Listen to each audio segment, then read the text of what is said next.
चलो ये क्वेश्चन देखते हैं। A disc and a sphere of same radius but different masses roll off on two inclined planes of same altitude, same height, same length. Which one of two objects gets to bottom of the plane first? यानी किसको कम time लगा, किसको कम time लगा, right? देखो आप ऐसा याद रख सकते हो, टाइम रोलिंग के लिए, अगर कोई रोल हो रहा है, राइट, रोल ऑफ, अगर कुछ रोल हो रहा है तो स्लाइडिंग के लिए विदाउट रोलिंग डायरेक्ट अगर स्लाइड होता, अगर फ्रिक्शनलेस टाइप का, राइट, तो स्लाइड के लिए जितना टाइम लगता उसको आपको मल्टीप्लाई करना है इस फैक्टर से। रोलिंग के लिए ज्यादा टाइम लगेगा, राइट, रोलिंग के लिए ज्यादा टाइम लगता है, कितना ज्यादा लगता है, ये वाला फैक्टर से मल्टीप्लाई करके, राइट।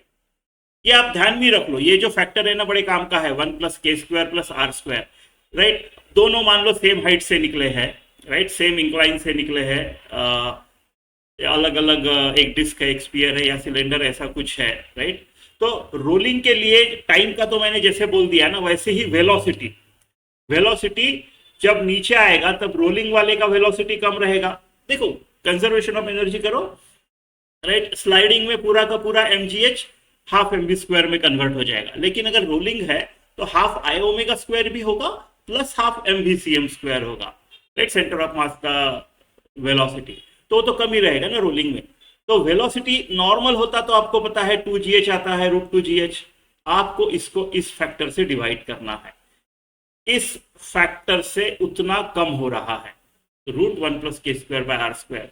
एक्सेलरेशन रोलिंग के वक्त का, राइट, रूट निकाल दो, क्या होगा एक्सेलरेशन, अगर ऐसा कोई इंक्लाइन है, राइट, इस पे रोल हो रहा है, ये जी साइन थीटा, अगर ये थीटा है तो, right, g sine theta, m g sine theta इस तरफ होता है, जी साइन थीटा होगा। तो इस बार आपका नॉर्मल स्लाइडिंग का ये एक्सेलरेशन है, उसको आपको इससे डिवाइड करना है, इतना कम होगा। तो ये जो है 1 plus K square by R square, ये ध्यान में रखो। इसका प्रूफ हम जो वो कॉन्सेप्चुअल वाला वीडियो करेंगे, कॉन्सेप्ट एक्सप्लेनेशन वाला, उसमें मैं करूंगा इसका प्रूफ, लेकिन ठीक है, राइट, आप चाहे तो इजीली डिराइव कर सकते हो। कंजर्वेशन ऑफ एनर्जी करना है, जैसे मैंने बोला कि रोलिंग में 2 टाइप के काइनेटिक एनर्जीज में कन्वर्ट होगा mgh, और स्लाइडिंग में एक में होगा, तो भी इतना मुश्किल नहीं है, ठीक है। तो ये ध्यान में रखो। अब ये जो चीज है 1 plus K square upon are square, 1 तो कांस्टेंट है, तो जो के स्क्वायर बाय आर स्क्वायर है ये मास पे डिपेंड नहीं करता है। कैसे?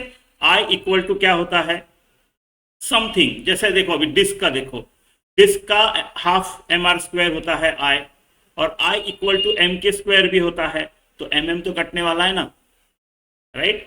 तो ये जो पहला वाला होता है ना, जैसे स्पीयर में 2/5, हॉलो सॉलिड स्पीयर में 2/5, हॉलो स्पीयर में 2/3, डिस्क में हाफ, राइट, रिंग में 1, ये जो होता है ये वैल्यू होता है के स्क्वायर बाय आर स्क्वायर का, ये नीचे जब आ जाएगा तो, राइट। तो इस वैल्यू पे डिपेंड करता है, मोमेंट ऑफ इनर्शिया का जो पहला कोएफिशिएंट है एम आर स्क्वायर छोड़ के, उस पे डिपेंड करता है, और ये वाला उसमें 1 ऐड कर दो तो उस पे डिपेंड करता है, राइट। तो 1 तो कांस्टेंट है, तो किसका के स्क्वायर बाय आर स्क्वायर कम रहेगा वो ज्यादा जल्दी पहुंचेगा, है ना, टाइम कम लगना चाहिए ना। ये वैल्यू कम कब होगी, जब ये कम होगा। ये कम कब होगा, ये 1 तो कांस्टेंट है, तो जिसका ये कम वो फास्ट, राइट। तो आपके पास डिस्क है और स्पीयर है, आपका स्पीयर का जो होता है ये वाला के स्क्वायर बाय आर स्क्वायर कितना आएगा, 2/5 आएगा ये, और डिस्क का कितना आता है, एम आर स्क्वायर बाय 2 यानी हाफ, राइट। तो ये 0.4 हो गया, ये 0.5 हो गया, तो आपका स्पीयर का ये वाला कम है, यानी ये रूट कम है, राइट। तो स्पीयर कम टाइम लेगा यानी स्पीयर फास्ट है, तो इसका आंसर स्पीयर है।